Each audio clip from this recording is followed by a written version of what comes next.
I felt I was somewhat protected because up until that point, no medic had been shot in 6 weeks of protests. No medic had even been injured by live fire in that period of time. As the day went on, basically we developed into a routine. I met with the medical team. We stood off to the side.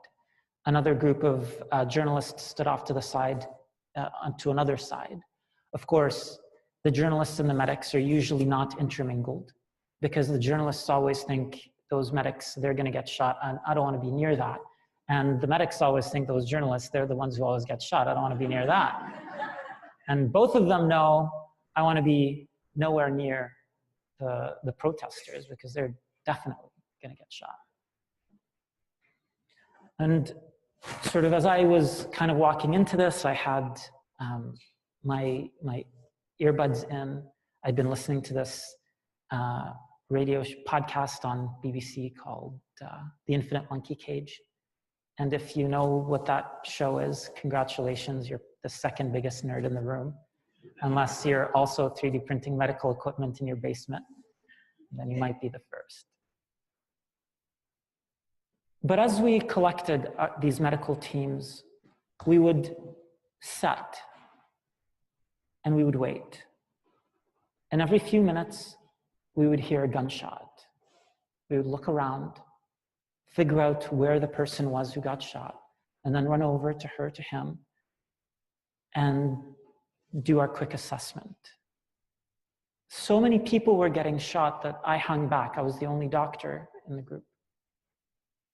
And really, I would only go in if people were shot in places where they might die immediately. Not the legs, not the arms. We already had that down pat. The tourniquets that we had been printing and making in Gaza, I mean, we, as in the Gazans, were printing and making in Gaza, had been used to great effect. And up until May 14th, not a single person died from losing blood from their arm or their leg, which is great. I mean, that's not the way that it would have been even a few years earlier. And so it was, we would hear the shot.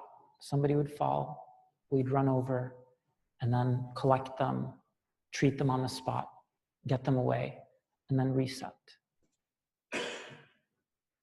After a certain point, there were so many gunshots that people started to hit the ground.